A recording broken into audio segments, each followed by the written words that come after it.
You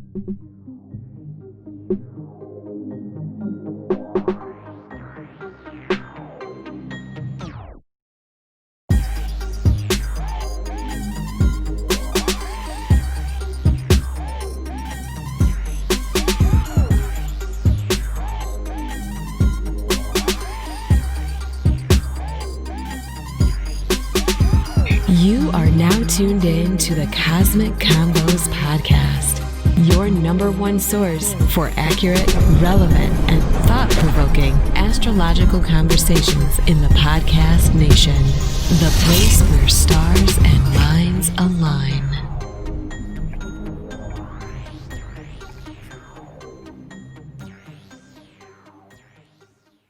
Peace. You're now tuned into the Cosmic Convos podcast.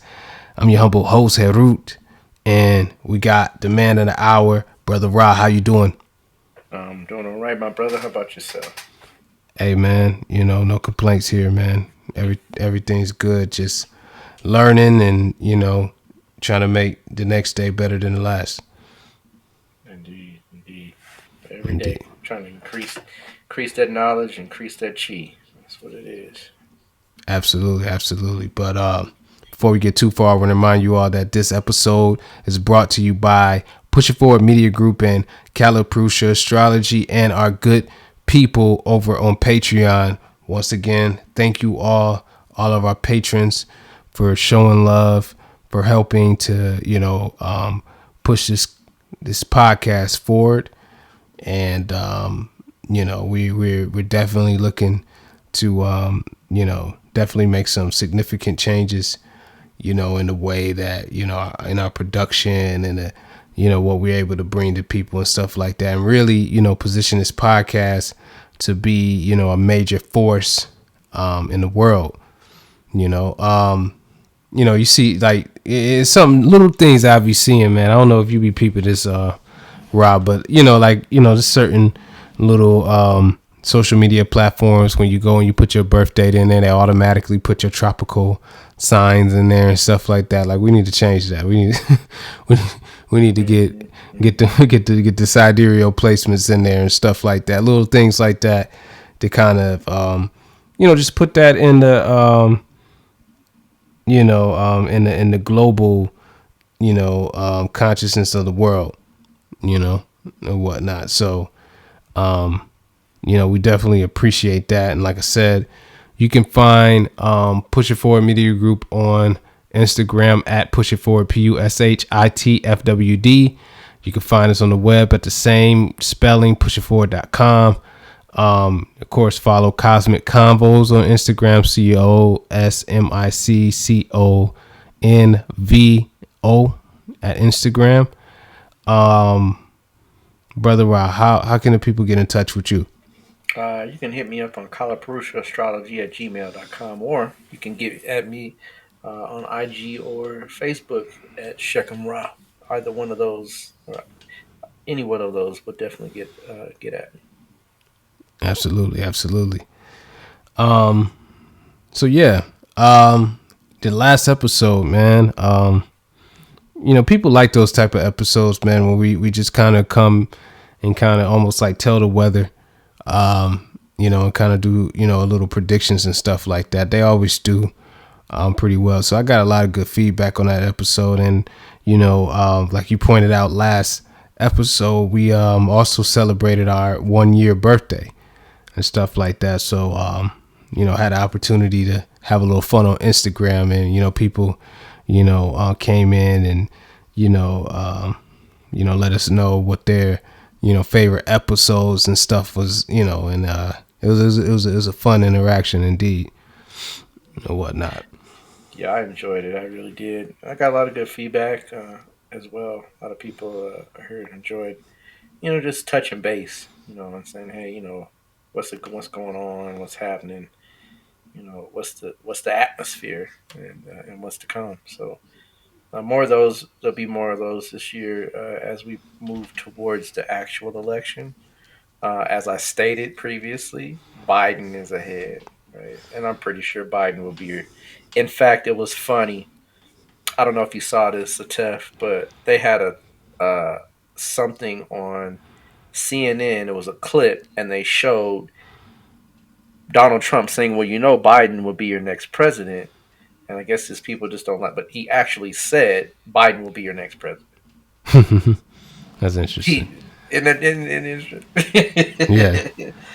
so I just that just kind of gave you a little little tap on the shoulder, like look at that, like even Trump is basically conceding. You know what I mean? Because in the polls right now, it's bad news for your boy. So he's definitely holding on with tooth and nail, but I foresee that unless there's some major change in the political scene, uh, you know, Well, Joe Biden will be the next U.S. president. well, we know something's going to transpire. I mean, whether Trump concedes or what they gracefully or not, you know, I just don't see it being a smooth transition, and I mean it may not even have that much to do with Trump. I mean, it might have something to do with Trump started, but as far as him as the person, it might be beyond him at that point. You know what I mean? Mm-hmm. Yeah. Stuff like that, because it's some interesting little configurations and transits and stuff like that that we're going to be coming up against next year, and stuff like that. So whatever happens, how it happens,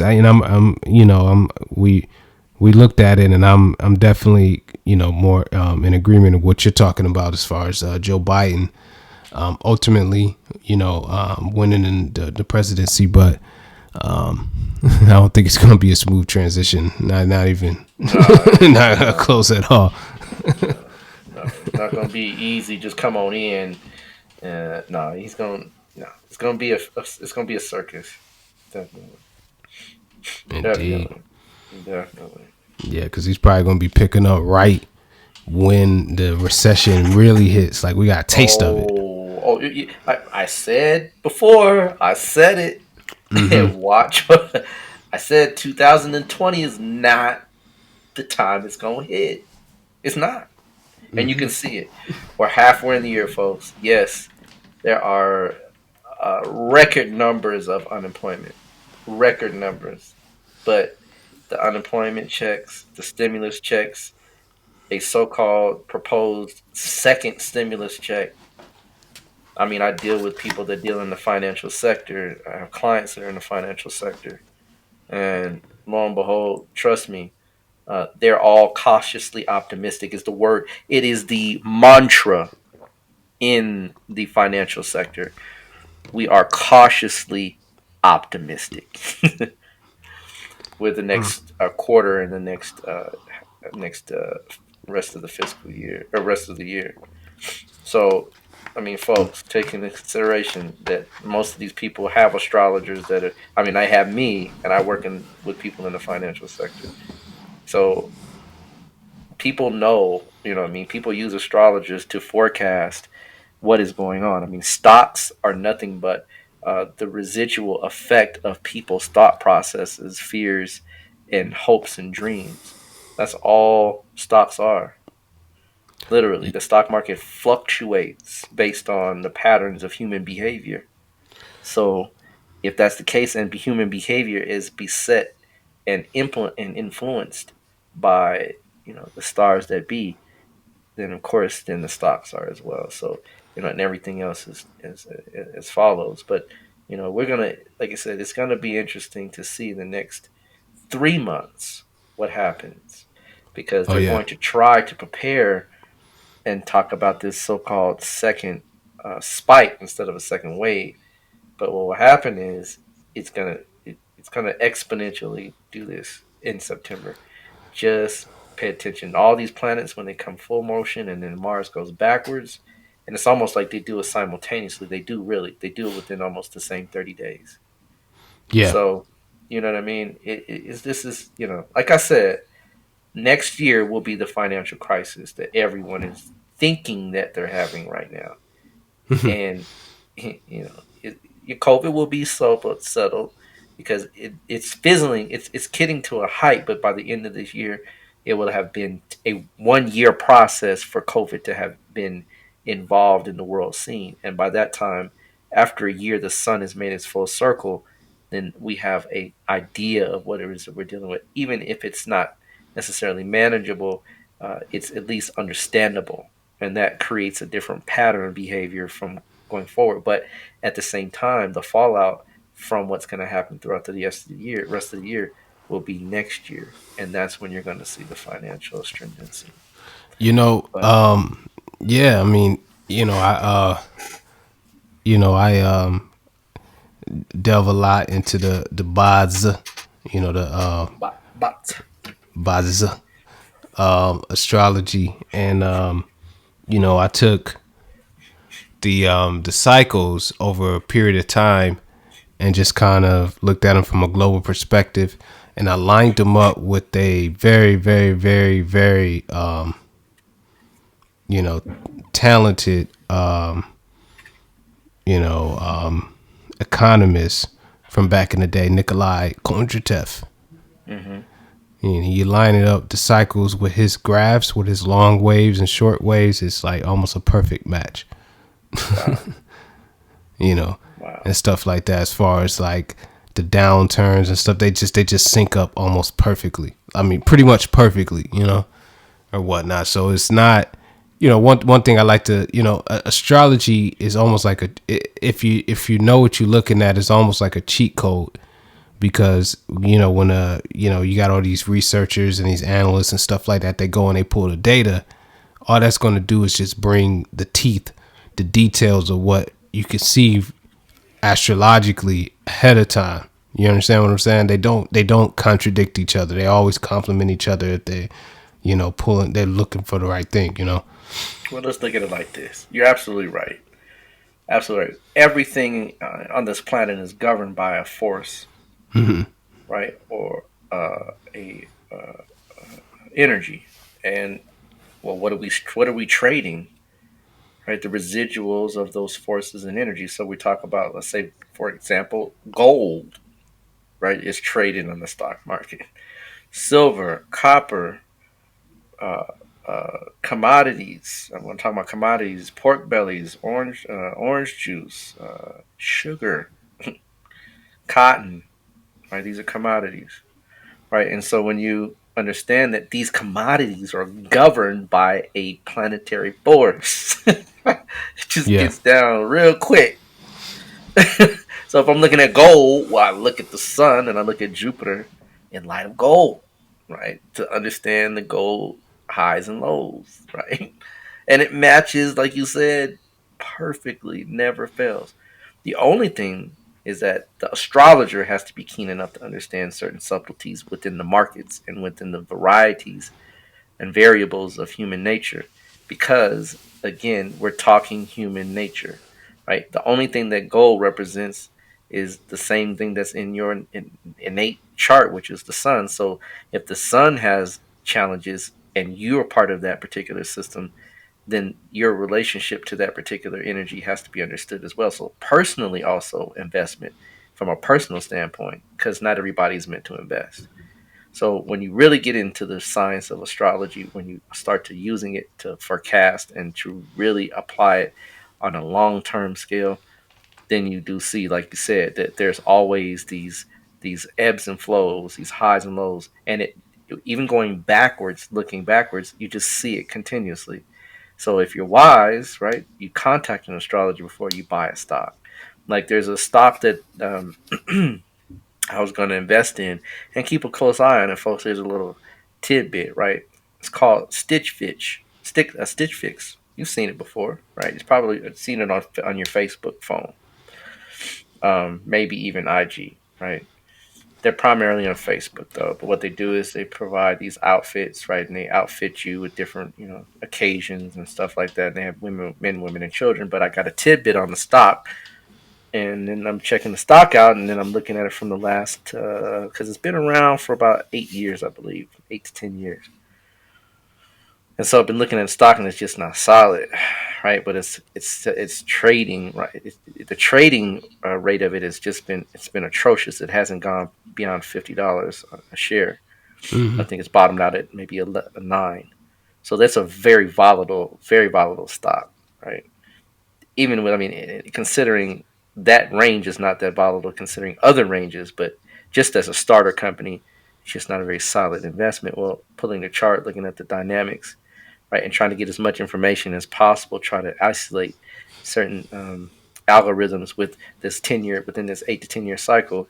It's very difficult because we don't have the initial time of the stock, the initial time when it went public. I tried to find it, couldn't find it. Yeah. So, and that's how you use it. You find the stock when it goes public, and then that's when, in fact, we can do just episode on stocks and astrology. Did we already do it? So I'm trying to remember. We got so many. Trying to remember. No, we didn't hit stocks. No. We'll do stocks. We'll do stocks in astrology. Wall Street in astrology, right? Hmm. But you know, it works, right? And it works to the point where, and here's the thing, folks, we can only predict 80%, right? At a given day, in a given day. Now we can't predict 100% on human behavior for the most part because humans, I'm talking about an individual, is very much predictable, right? But I'm talking about large groups, large entities, things that have multiple factors, 80% at best, right? Sometimes 90 if it's really solid, if you have confluence after confluence after confluence. But nonetheless, I say 80. And that's even according to the scriptures, which Shiva's curse basically made sure the astrologers, right, would never completely agree. So, with that being said, we definitely look forward to a class that kind of expounds upon that. Or not Indeed. a class, but a podcast, excuse me. Yeah. Indeed. So, let's jump into today's topic. We did a show. One of actually our one of our most successful shows. We did was kind of hitting on we touched on the concept of a soulmate and what does that actually mean from a astrological perspective. And today we're actually going to kind of hit the opposite side of that equation, right? And we're going to talk about I ain't gonna say well I'm not gonna say opposite of a soulmate, but kind of the opposite result that you're seeking, that actually occurs in regards to conjugal relationships and stuff like that. So we go ahead. So, we touched on that idea, soulmate piece, and it was, it definitely got a lot of views. Mm-hmm. Probably because people have an idea that we're so westernized and we live in such uh, a a Hollywood esque bubble, if you will. I Right, blame Disney. right. Disney too, right? Disney are all part of that Merlin's magic, right? Hollywood, Yeah. but reality is a whole different story, right? And astrology talks reality, doesn't talk fairy tale, doesn't talk Disney, doesn't talk Miramax, doesn't talk any of the major film. It talks reality, and reality states that you have karma. The movies always portray that you can always overcome your karma in the end. In fact, there's a movie, I don't remember the name of it. It's a while ago, but it was about a guy that died, and he went to heaven, and he met this chick, right? And the chick was a new soul, so she had to come down, and they made a pact. Well, not they didn't make a pact, but they kind of he made a bargain. He said, "I'll go back, right, to get her because I'm in love with her." But one of the angels told him, "Well, if you go back, you got to get her by this time." So he goes back, and they have this horrible life, right? So he has a horrible life. Well, actually, he has a horrible life. She has an excellent life, right? Best schools, good family. He's born into poverty, the whole bit, right? But the rule is they have to find each other by 40 in order to at least have some happiness in their life, right? And so they go through, they have their lives, they get married, They have like they have their own lives, right? She divorces, marries unhappily, and then finally, like at the last minute, right when they're turning 40, they see each other, right? But kind of goes to say, life works in strange ways. You think that you're getting married to someone for the intents and purposes of love, usually not reality, right? You usually get married for intents and purposes of karmic debt, right? To pay off Yeah. that debt. And um, the thing is that in astrology, relationships are generally viewed upon as the seventh sign, seventh house, which is akin to Libra, and Libra is the scales. I want you to think about this, folks, for just a second, right? Libra being the scales, right? It's all about measurement, right? Yeah.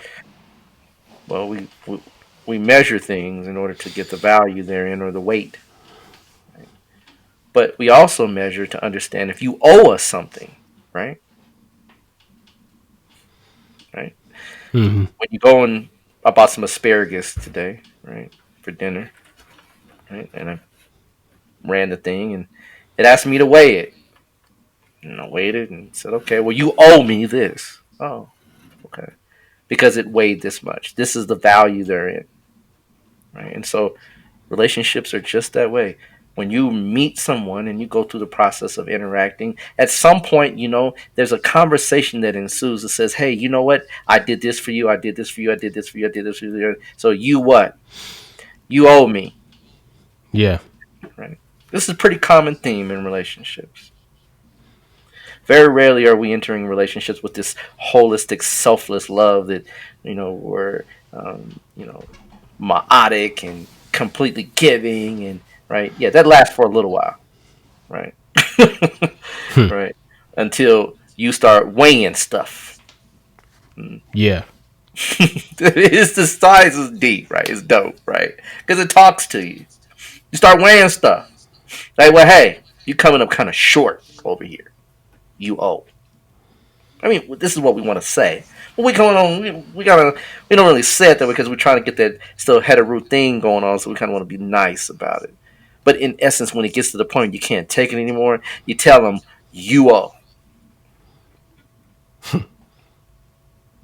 Right?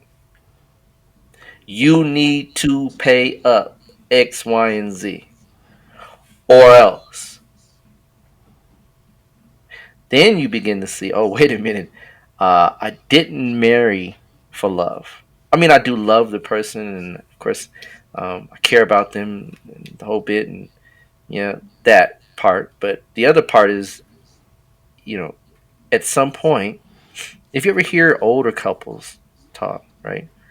The ones that have been around for a while. I'm talking about the ones that really kind of hunkered down and stayed in there, right?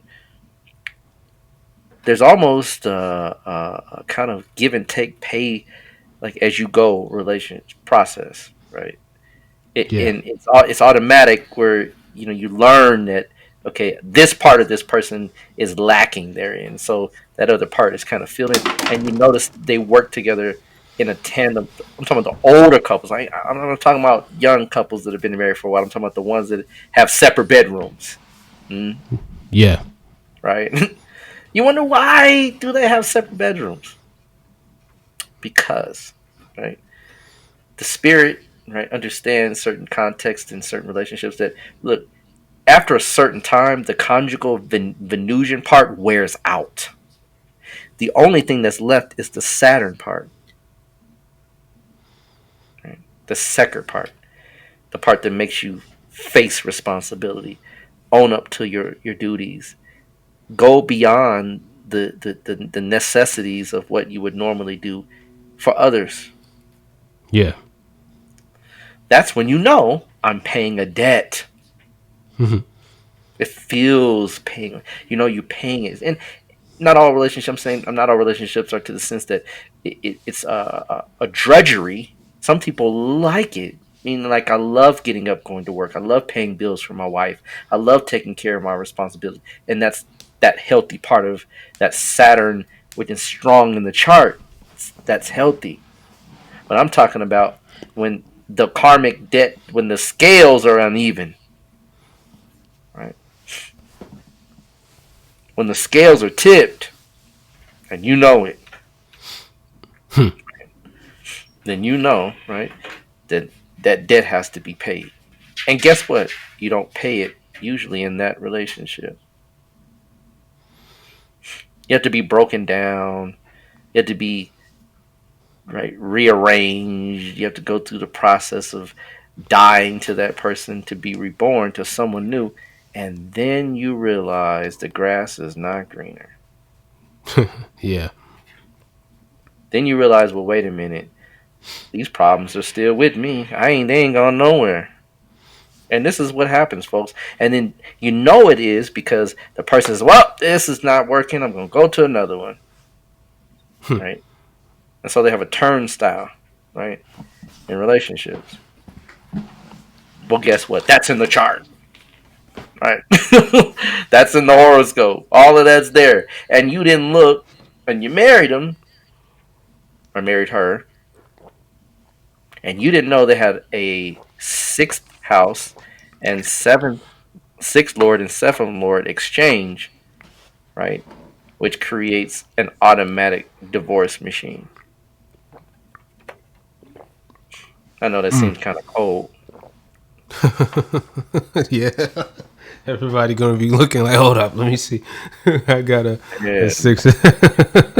Listen, when you have the Lord, that the planet that governs bonds. See, the seventh house is about bonds, a bond, right? A vow, a commitment, a promise, right?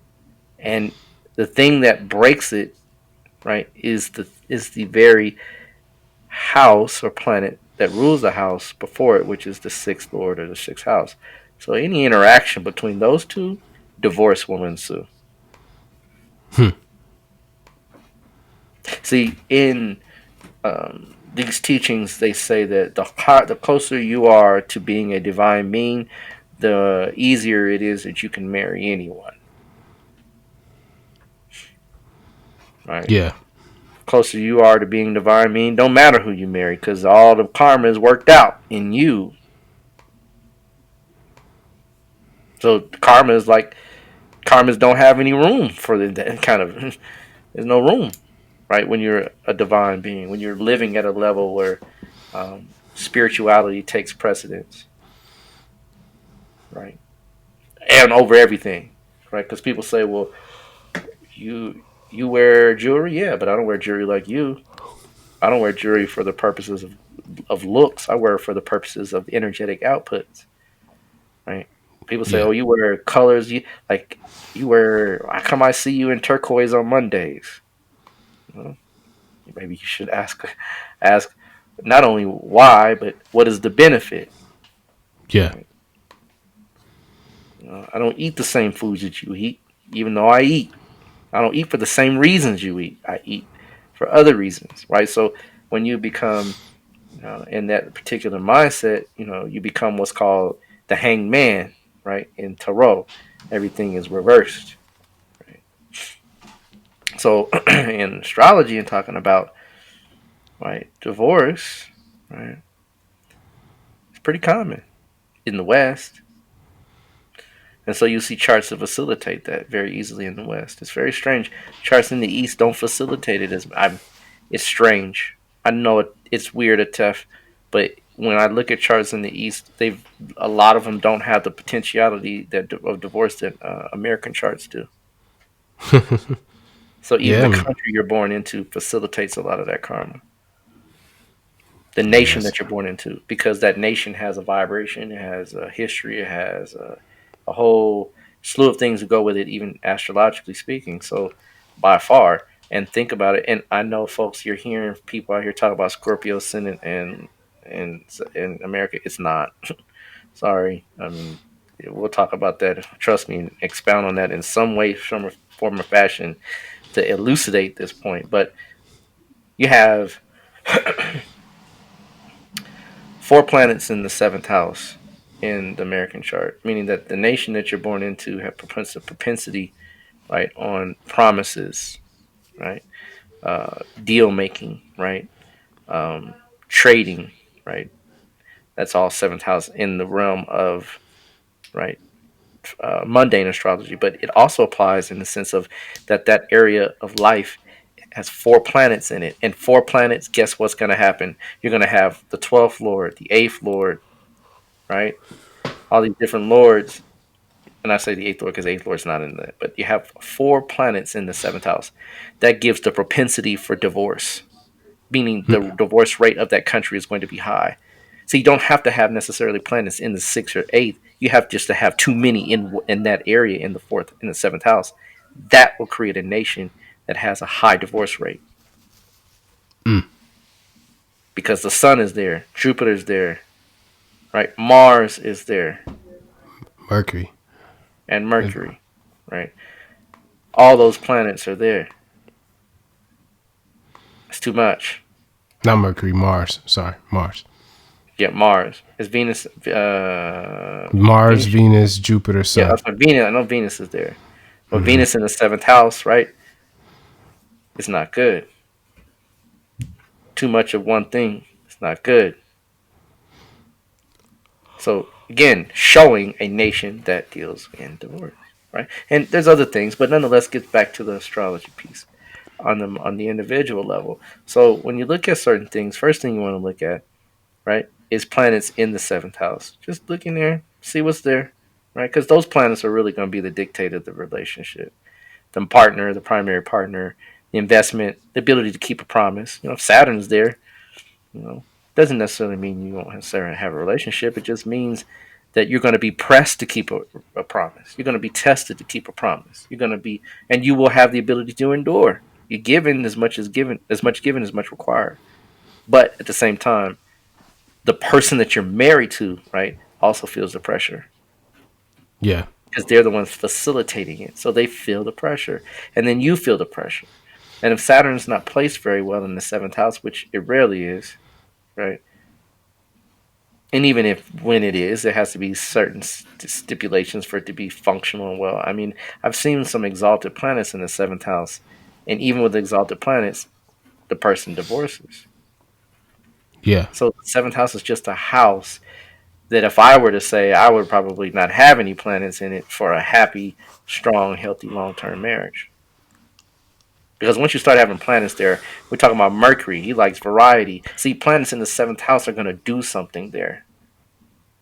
So that mate, here's a prescription. Here's a down and dirty. If you marry someone that doesn't match the prescription of what has been bequeathed to you in this life, you will divorce. That's simple. K2 in the K2 in the seventh house doesn't do well in marriage anyway. But they have to have someone that's spiritually oriented or has occult knowledge. They have to. And that's hard to find, isn't it, folks? So guess what? They have to wait. Wow. It's crazy how it works. Yeah. Just works that way. Planets in the first house will have an effect on the seventh because now the first house is you. So you now take precedence and reflect back to the mate, which is the seventh. But it doesn't necessarily do so much damage as planets necessarily in the seventh because that house is one that is going to call out that person in your life.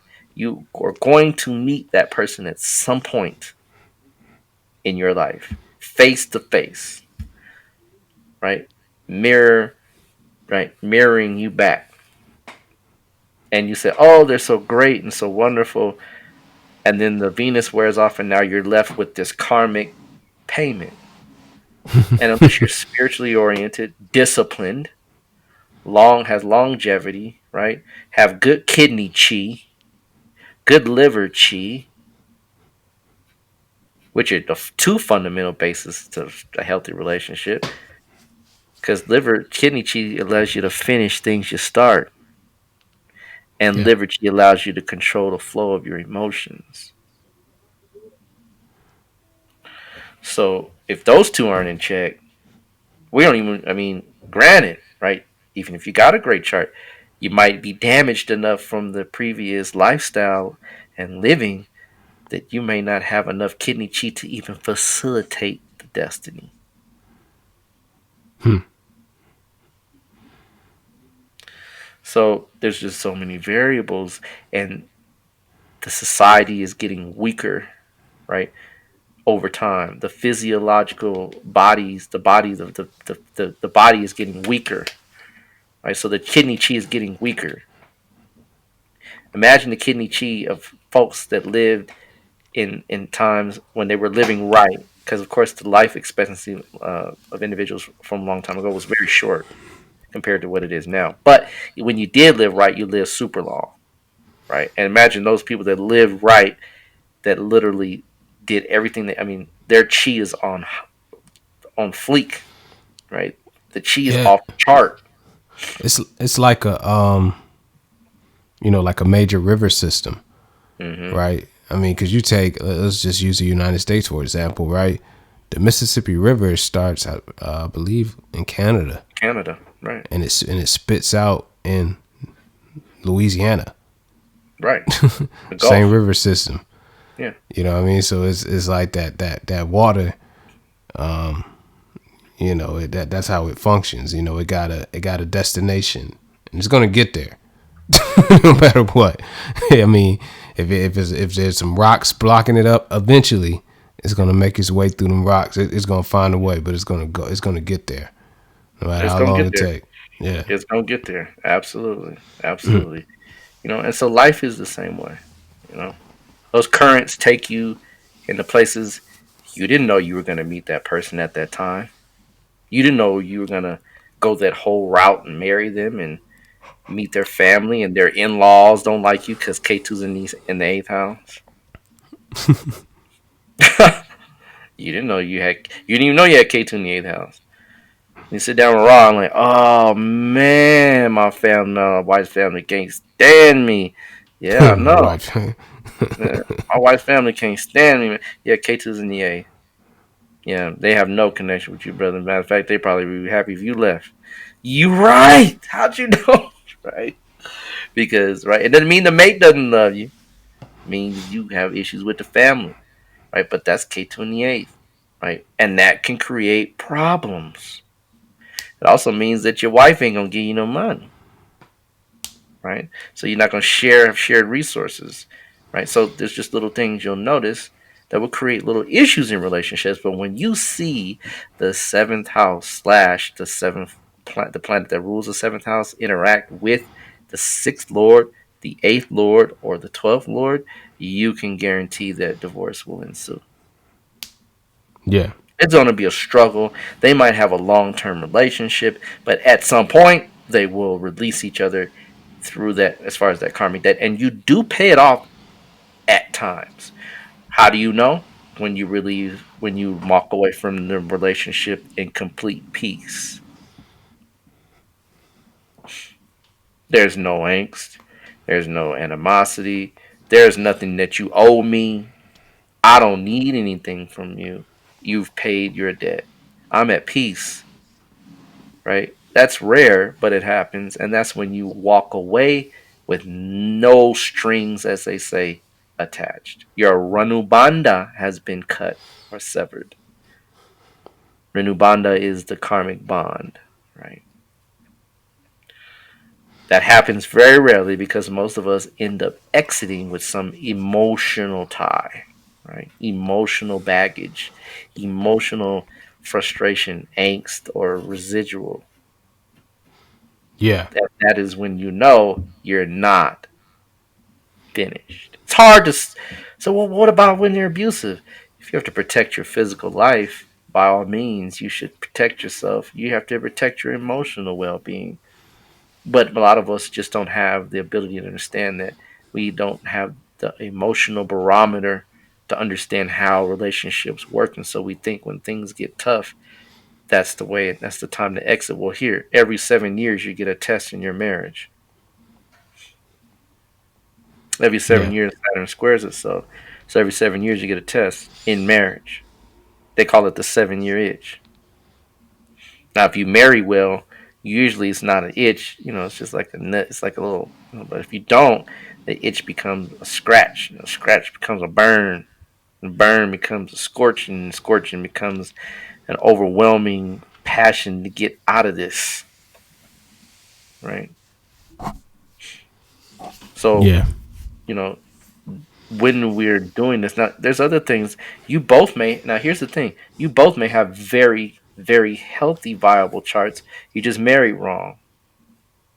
Some people are good people. They just don't belong together. That Yeah. happens. It does happen. People say, "Well, how does that? How do you forecast that in astrology?" Well, a lot of times Rahu will cast an aspect to Venus or the seventh lord of the seventh house to create confusion. See, Rahu's confusion, so he wants you to be confused. And usually those relationships are either annulled or kind of they don't marry for very long. They stay, very they get out very quickly, and then they usually marry the person that they're intended. Usually. But if Rahu's Yeah. involved, it's a very good chance you could be confused. It's just in the initial what you need and desire and want in a relationship, because he wants you to figure you out first before you marry anyone. Yeah. So you could have good charts. You could have fairly healthy destinies, and they just don't go together, and so that creates divorce. It's not the traditional divorce of the drag out, dog out. Oh, I hate you, and call my mama and don't call my daddy, and I don't like you either, and I don't like your dog, right? None of that. It's just a lot of times they just amicably, no, we just don't need to be together. We're cool. We're better off as friends. But I know people like that, and they are actually really good friends. They just don't need to be together, right? So some people have that disposition, but those are when the charts are fairly favorable, and they can walk away because they're healthy people. They're healthy. Their destinies are well organized. It's just they just didn't they got a sidetrack. That Yeah. happens, and you can see that in the astrology. Yeah. But there's other combinations that just create automatic divorce. Kuja dosha, Kuja dosha. When you marry someone and you have Kuja dosha and they don't, they ain't gonna stay long because you're beating up on them emotionally, and they can't take that heat. There's too much heat, too much emotional fervency, too much emotional passion, too much drive in the direction of expression. Right? Yeah. And many times people can't take that manglik or that kujadosh. Right? Hmm.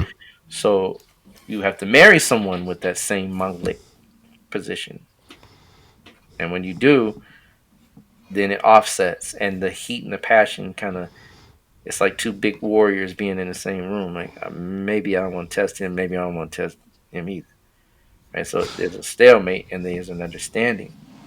A lot of times you still have some issues, but it's kind of like uh, I'm not gonna go there because I know I could go there, and I know you could too. So let's not, because we know we can. Whereas I don't know you can, or you don't know I can, if you marry someone that doesn't have that same Mongolic disposition. And that's when Mars is in the first, fourth, seventh, eighth, and 12th house. Right. Hmm. So, right, considering um, very important stuff to take a look at when you're dealing in relationships. Um, there's just so many things that can. And I mean, we live in a society that's divorce oriented towards divorce. The society's not oriented towards marriage.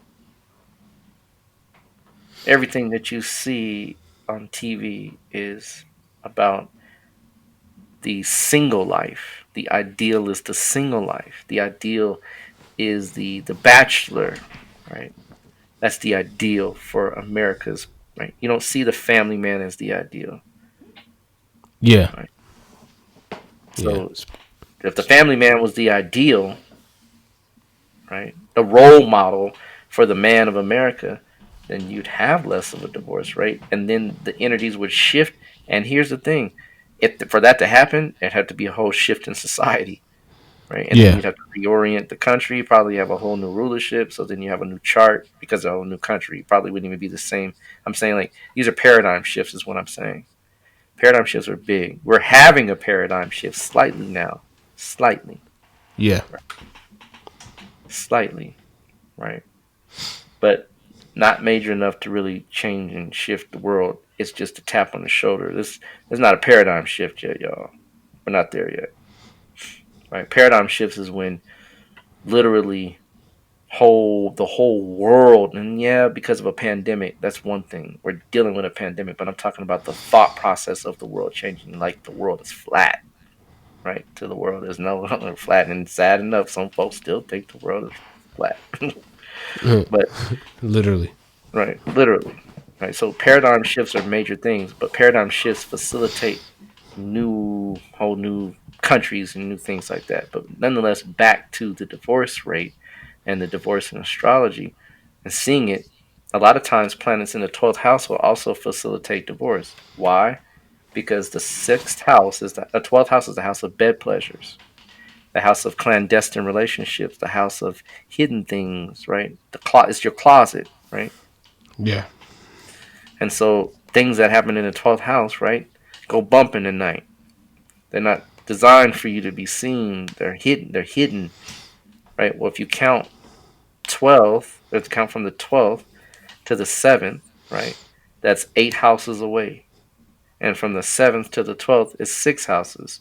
So anytime you have what's called a 6-8 relationship, well, not any time, most times, about 75% of the time when, say, the ascendant, the moon, the sun, and other planets that interact with therein are in a 6-8 position, meaning they have no. When people say, "What does a 6-8 position mean?" Real quick, they don't have any energetic connections. They're completely dissonant, right? From Libra to Pisces, right? Libra has no resonant energy with Pisces. Libra is air, Pisces is water. Libra is cardinal, Pisces is mutable, Mm-hmm. right? See, from a 5-9 relationship, you have an infinity because it's a trine, so they have the same elements. From a 1-7, even though you don't have the same element, you have the same modality. So there's still a common bond. From a 4-10, meaning when planets are in the fourth or 10th or in opposition, there's still a modality. They share Yeah. the modality, so they can still interact based on that mode of existence. But when they're 6-8, there's nothing in common. They mean the modality and the energetic output are completely non-resonant, right? So that 6-8, whenever it's in the chart, automatically creates that fighter stance or that kind of uneasy shifting energy between a warrior and a police officer, or between a criminal and a police officer. Yeah. So those are things you look for, right? And those always win. Those always work, especially when you have certain placements like the ascendants don't resonate, right? Just it's hard to get along. You got a Libra ascendant, which is air flowing and thoughts and communicative and rajasic and sociable and right. And then you have, let's say, Taurus, but you would think Taurus because they both are ruled by Venus, but they're dissonant because Taurus is Earth, right? Venus is air. So yeah, you think you're gonna get along for a little while, but Taurus is slow, pedantic, methodical, likes to take his time, doesn't want to rush, right? Wants the physical pleasure of side, where Venus is intellectual, communicative, right? A people pleaser, right? Doesn't always necessarily not in a rush, but doesn't always tarry either, right? So because Libra likes to do everything in a medium stance, in a medium way, Yeah. right? But it's not slow, right? And so that intellectual disposition, the quick wittedness, the thought process of the Libran energy is gonna not agree with the Taurian disposition, even though they're still ruled by the same planet. So if you're a Taurus, one's a Taurus, one's a Libra, they're both gonna say, okay, well we like pleasure, but that's when the buck stops. Yeah. And then that divorce process will then ensue. So you know what I mean? It's just knowing these subtleties really quickly down and dirty. With the ascendant, same thing with the moon. The moons are 6-8. You can cancel. They're not going to resonate. Now you might have one thing may be in that position, and then other things are healthy that can support a long term relationship. Because sometimes you do need a little something to keep the energies where they're not too matched. Because then it'd be like dealing with your brother or sister, or you know what I mean, like someone that is just basically part of your own family. Because that energy, when it comes so resonant, there's nothing that's there that kind of attracts. You know what I mean? You need Yeah. some of that distance and difference between each other. Certain things should be there. That like sometimes there's good squares and sometimes there's good oppositions. In fact, oppositions in astrology typically good from the perspective of Jyotish. When one man's, and I know there's a Kuta system as well, and I'm gonna get into that as a whole nother topic because Kuta system is a point system that deals on several levels, and most people don't even need to be concerned about that. And a lot of astrologers say it doesn't even work in the West, but some do, right? Nonetheless, um, when the moons are opposite, a lot of times there's a seesaw, but the seesaw effect helps balance each other out, right? So if the ascendants are opposite, moon is opposite, it helps because you can see each other, right? Even though you kind of like it's like a seesaw effect. You know, when you were a kid, when you're on the seesaw and you down, I'm gonna keep you up, right? You gotta let me down, all right? And then eventually, like it's a back and forth, right? But if over time you do learn that fine point, and that's when a lot of times oppositions and charts can be helpful in relationships. But nonetheless, right? So planets in the sixth and a lot of planets in the 12th house are going to offset the seventh house, right? Again, planets in the sixth house are going to offset the seventh because they're right behind it. They're going to take away. They're going to suck all that all that promise and promises you made. Well, I'm going to suck all the energy out them promises, right? Because literally, I'm behind the sixth house is the house behind it, so it's going to take away or leech, right? And whatever's in that particular, so all of that. Say you got Venus in the seventh, and it's all gravy. It looks good, right? Then you got a debilitated Jupiter, debilitated Mars in the 12 in the sixth.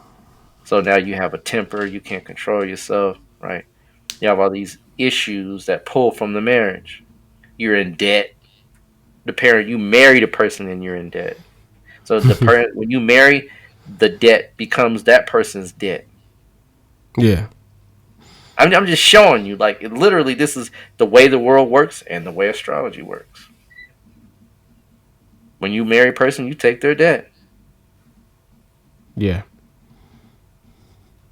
Yeah. Spiritually speaking too, especially spiritually speaking, because the debt that you took on was seen in the chart in the sixth house. We see debt. The sixth house literally is debt. Yeah. What you owe, service, to be a servant to someone, to be a slave to another. That's what debt is.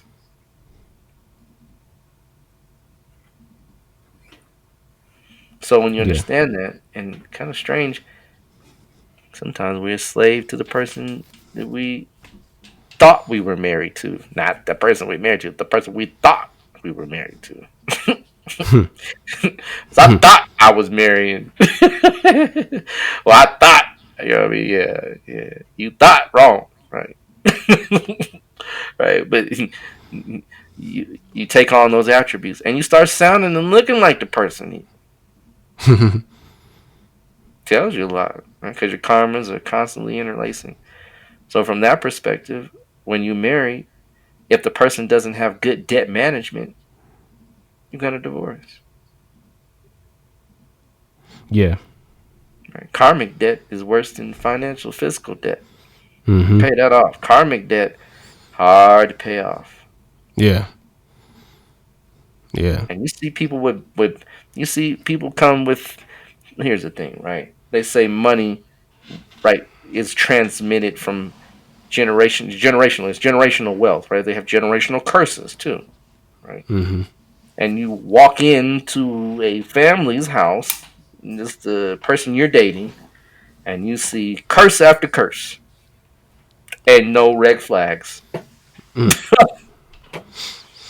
You walk in, curses, the flags are everywhere. But you're like, no, I'm not listening. Or you guess what? You got something in your chart that shows you got debt because it attracts, right? They pull because someone with a clearer debt balance is gonna walk in and say, "Oh no, nah, thanks but no thanks. No, I'll see you around on Facebook or wherever," and they don't have any issue because they clearly see that's not me, right? Doesn't it make sense? But when it's you and you can't see you, you just as blind as the so you no red flags. Yeah. Then you wonder why 3.5 years later, when the midpoint to the 7 year itch is there, you start feeling a little weird. Like, oh no, maybe this ain't the one. I don't think so. Maybe not. Start questioning. Yeah. But the flags were there.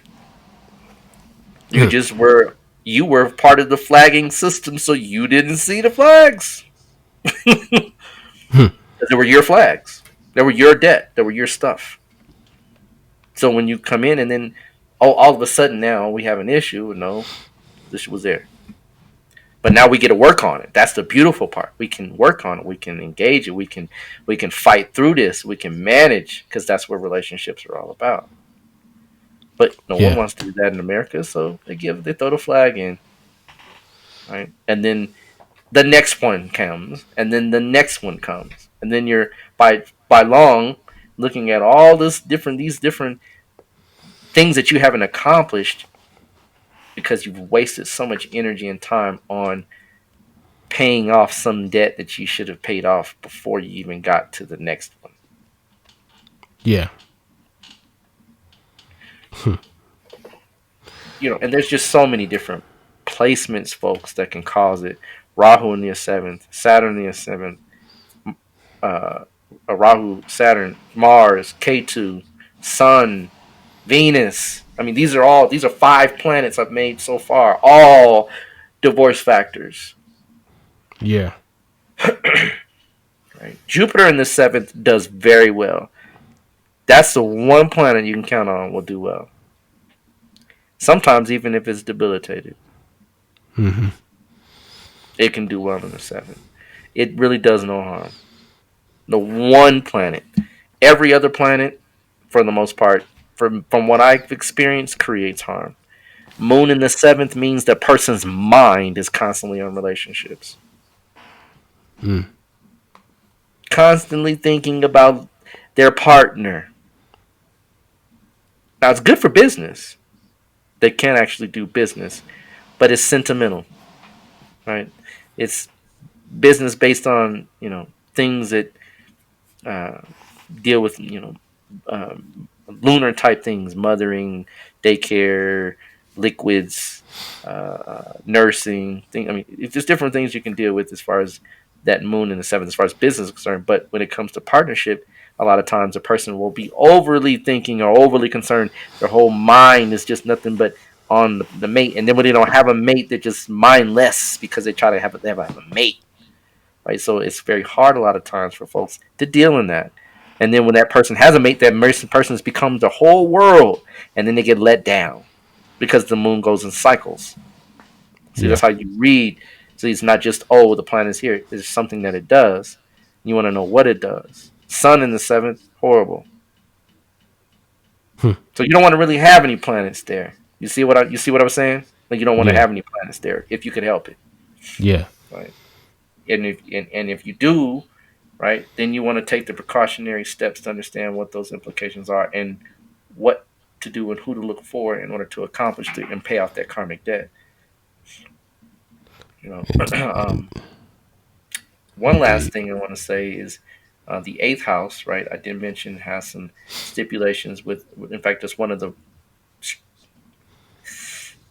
It's considered somewhat of a challenge position. I say it's a dual-edged sword because the eighth house can bring you very positive marital benefits if things are placed well there.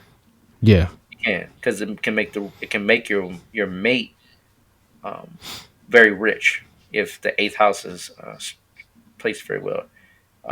Venus there exalted, meaning the wife usually is very beautiful. or Venus in the seventh. But remember, Venus in the seventh is too much.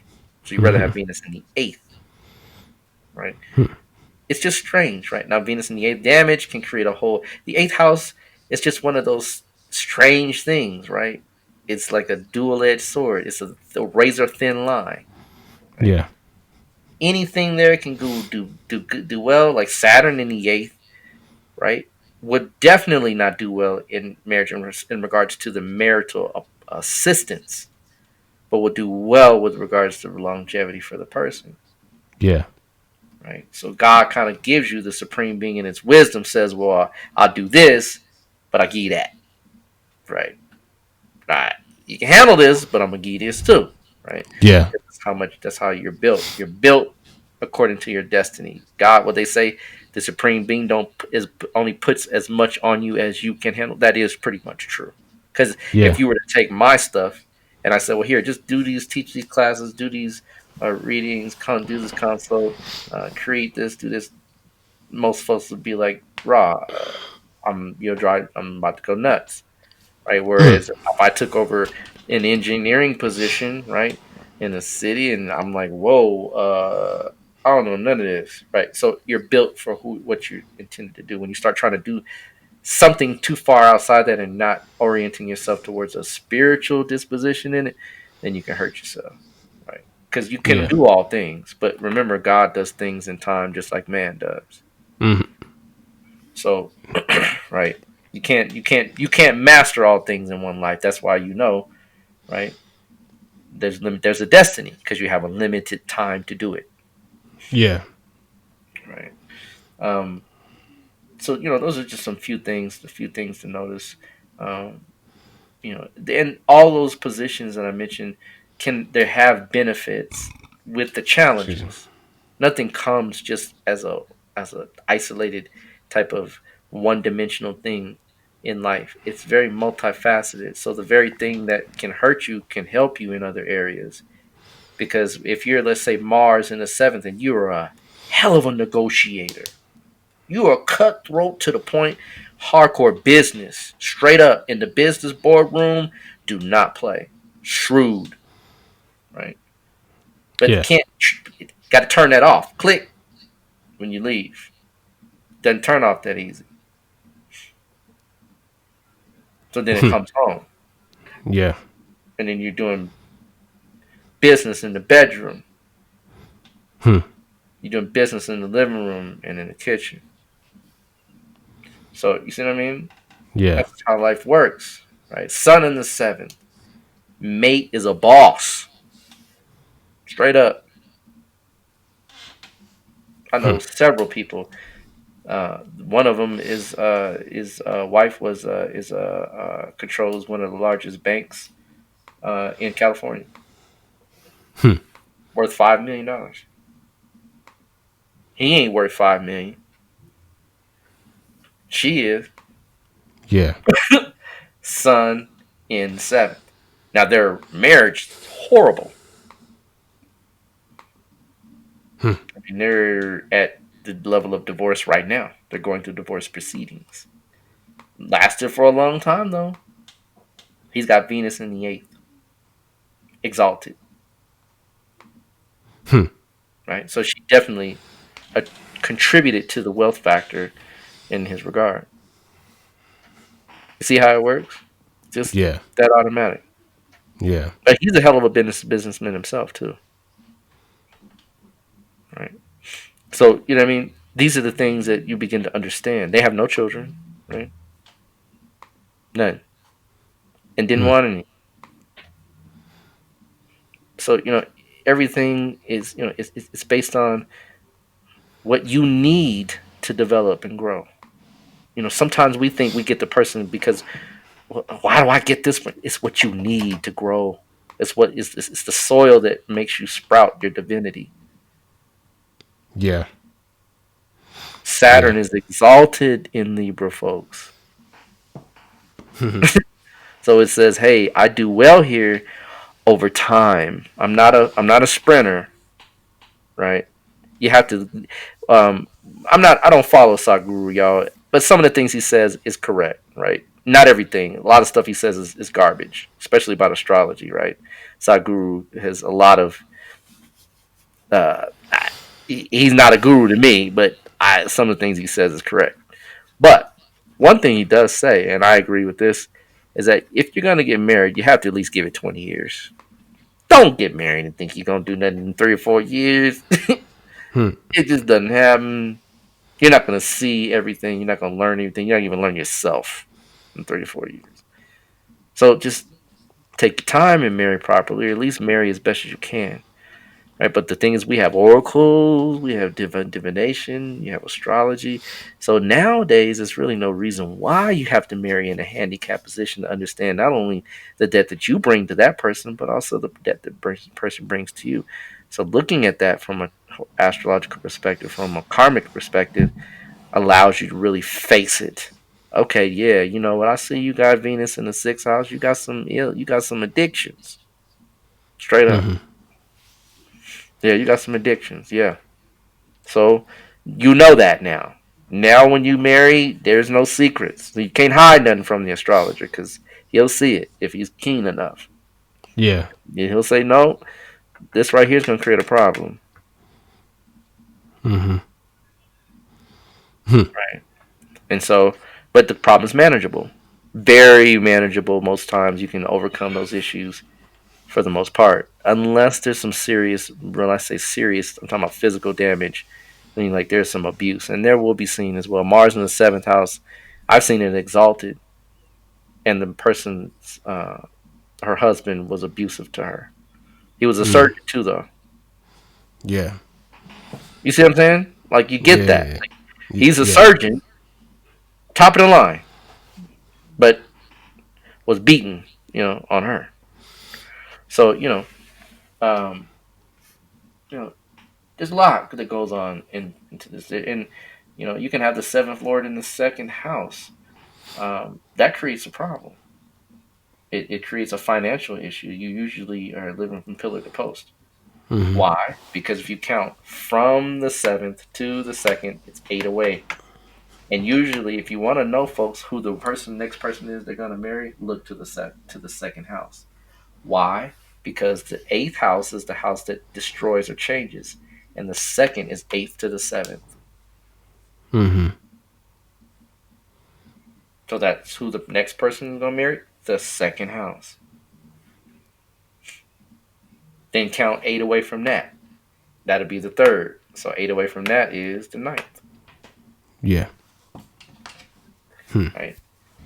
So you can see the next person. Then the next one will be the 11th. Then you marry yourself through the fifth. If you go through 5 people, you run it down to where you can't handle nothing but something that look just like you. That's different. I'm sorry. That's funny to me. That's real different. Yeah. Right? Because the first one is opposite you. Right? Then you marry someone that's closer to you, like your family, second house. It's weird. Then you marry someone that's closer to your father's kind of energy. Then you marry someone that's a friend. Then you marry back to yourself. And if you're at 6, I don't even know. Like 6 is probably, it's probably the third house because you're just going, you're just trying to get back to the seventh again. So I mean, all those different marriages, but it's all seen in the chart. Yeah. So destiny has a way of showing you, like your relationships, destined, or the divorces are there too.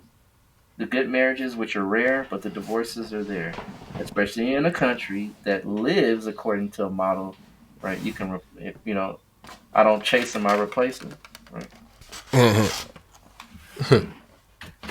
So, that kind of motto is what we deal with, and I'm not going to be long with it, but because there's much more to it than that. You have to look from the seventh. You have to look at all these different factors because they all contribute. Everything matters in astrology, even though it may not seem like it. The 11th house matters to the seventh house because it's the fifth away. So that means this is the person's ability, the wife's ability to sustain herself through his network via her intelligence, right? Yeah.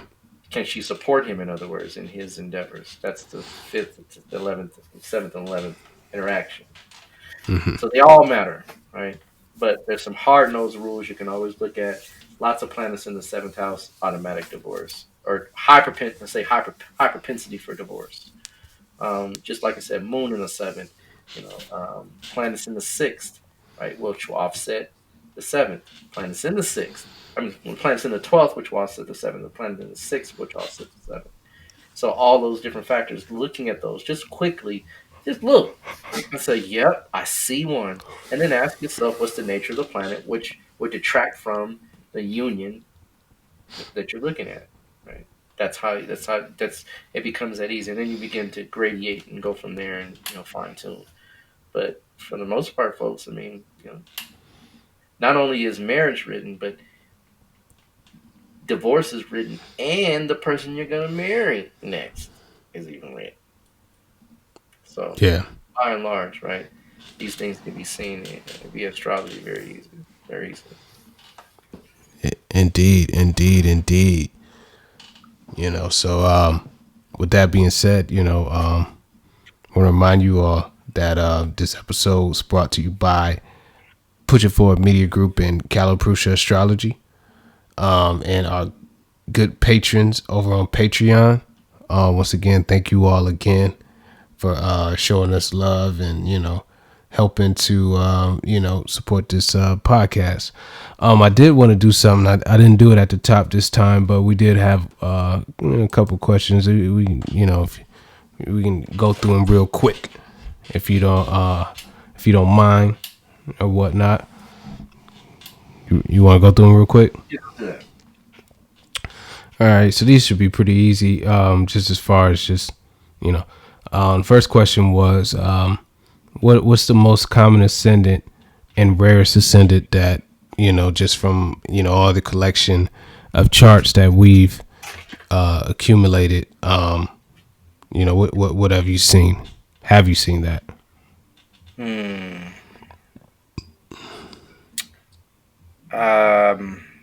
That's a good question. I've never really considered. I tell you this much: I don't see very many Scorpio ascendants. What about you, brother? Oh yeah. Scorpios by far the rarest. Oh my! Yeah, I don't see very many of those. I don't see very many Scorpios. I don't see a lot of Aquariuses either. Yeah, those are the two see, I was thinking. Yeah, I don't see a lot of them. I see Caps, Cancers. Cap and Cancer seem to just pop out just easy. Just Cancer. I mean, it's strange because Cancer is ruled by one planet. You would think that the planets that would be dual rule, or the signs that are ruled by, but planets that have that rule two signs would be more prevalent. But Yeah. actually, Cancer seems to be pretty popular. I don't know why. Virgo ascendant, I've seen a lot of. Yeah. I've seen a lot of Virgo ascendants.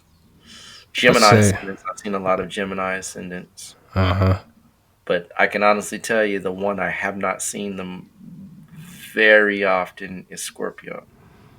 Yeah. I've seen more Aquarius ascendants than I have Scorpio. Yeah. So Scorpio is special, right? That little small, and it's a very small, it's actually a small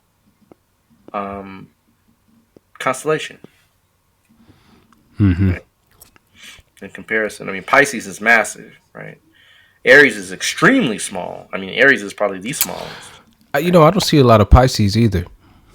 I see some, but not a whole lot. Yeah. Yeah. You're right. I over the years I've seen some. I mean, because I've seen them, but if I had to pull down, like, I don't recall very many. Yeah. Sag is pretty popular too. Mm-hmm. Sag I see more Caps than Cancer. I mean, just in my database, I don't know. I have probably a few thousand charts in here, something like that. And I see more. I see more Cap. Yeah, I see Cap. Yeah, I see Cap a lot. Yeah, Cap is common. Mm-hmm. Cap is definitely common.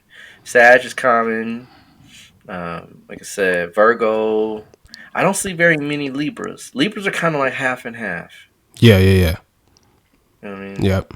If you really kind of go through it, they pop up every now and then. Them Geminis and Cancers and Caps be popping, pop, pop, pop. Like, wow. Oh yeah, okay, got you. Aries sometimes too. Not very often with Aries too, because Aries is one of those rarer ones, but it does pop up. But I can tell you honestly, folks, it's between a close race between Scorpio and Aquarius, and I would say Scorpio is the lead. Indeed. Indeed. The other part of the question was, have we ever looked at the charts of Che Guevara, Fidel Castro, Mao Mao, or Ho Chi Minh? You might I have. never. I haven't. I haven't seen good times on either of those. Yeah. Surprisingly, Che Guevara has I guess a so-called a better rating of time is a B than Fidel Castro, but I've never looked at their charts. I mean, these guys are revolutionaries. They're at a time where I don't even think they recorded. They popped out and they were happy to have a healthy baby, probably, versus worried about what time it was. So, those guys are kind of hard to isolate. Like you said, doing a good read up with a good chart, it's hard to do those. So I really haven't looked too much into them. I tried to find some good times on Stephen Biko. I couldn't get good time on that. Nelson Mandela is not really considered revolutionary to me, but I've seen his chart a few times. He's got a good solid time. Patrice Lumumba, hard time to follow. I follow a lot of black revolutionaries. I mean, that's just me. I try to follow them. It's hard to get, strangely enough, man, revolutionaries is hard to get a good time on. And like the energy don't want them to be known, or like you can't see them coming. And here's the thing, folks. The system has been keeping time since the 50s. I'm talking about like systematically keeping time since the 50s. So if you're born in the 50s or after, it's a good chance that they have your time, that you have your information in a database. And Masons are astrologers, y'all, and they use this form of astrology, sidereal, not tropical. So it wouldn't surprise me if a lot of the things that come out, the people that come out now, have already been kind of run through a system that they may have, right, that they may have access to really pull out who's the who's who, or who's the potential who's who, right? Some odd reason, in the back of my head, I think they got that somewhere. I don't know, it might be my own conspiracy theory, but you know what I mean? I know they do record those times, right? And they have done so since the 50s. More so regularly. Now it's really regular, right? Like time of birth and accuracy is pretty common for kids born nowadays. But even when I was a young man, when I was coming up, I know my time is off. I had to rectify it, but it was off like 2 minutes, 3 minutes. But it's a different ball game. So I don't really deal with those. Like if I can't get a good time on you, I'm not gonna beat myself up to rectify it. I'm just not, unless I really, really, really want to know, and then I'll do it. Most of the time, I got enough charts of people to deal with constantly, so I rarely have that time to really go dig deep and do that kind of research. Indeed. And I did a quick little database search, just real quick. And you know what? Actually, in my database, Scorpio has the highest. Aquarius, really? Pisces is the lowest in mine.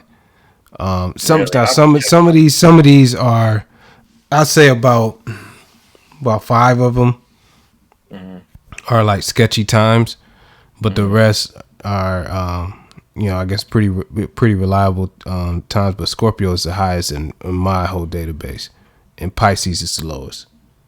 Interesting. Yep, and right after that is Aquarius.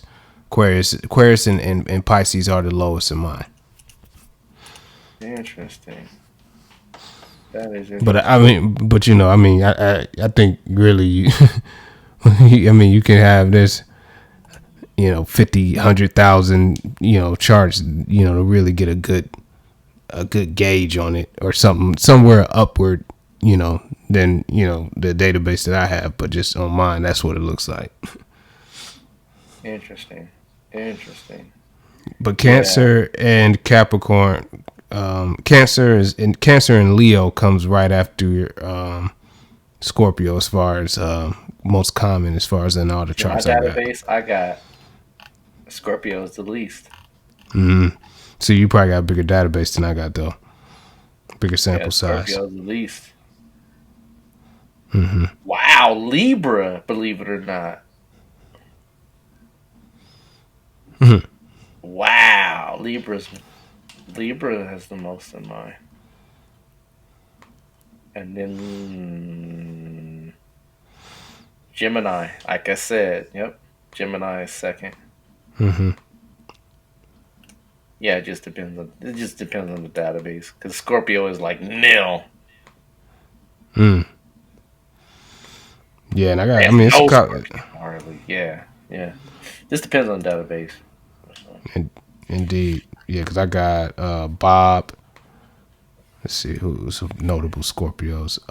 Bob Marley, Benjamin Netanyahu,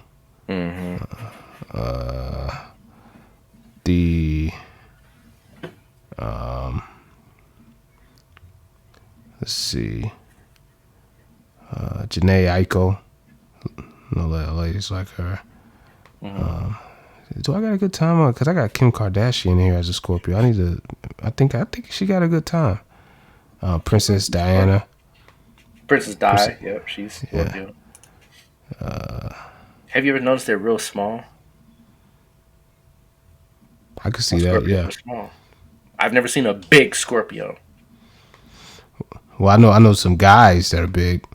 That's Scorpio. But matter of fact, all the guys on here that I think of, except for maybe Bob, are pretty. At least pretty tall. Right. Cindy Crawford. But I think her time, I don't know. I think her time, I gotta look at her time. Brad Pitt. There's a couple in there. I think, what's her name? Can't remember her name. She's Scorpio, isn't it? Actress. But yeah, I figured when I pulled my database, like, I've done a lot of charts. I ain't seen a whole lot of Scorpios. I've done a lot of charts. I've seen some, but I ain't seen a whole lot. Like, it's a few, right? So it just depends. Right? Database, everybody has it, Yeah. But nonetheless, so hopefully that answered your questions. And definitely keep them coming. Keep the questions coming, y'all. It gets us to where we can really, talk about some stuff, outside of the scope of the podcast. Indeed. Well, with that being said, thank you all for tuning in. We're gonna be back next week with another good show for you all. And again, just continue to stay safe and keep your eyes open and stay in tune to what's going on and stuff like that. And we'll get back with you all on the next one. All right. So that being said, peace. Peace.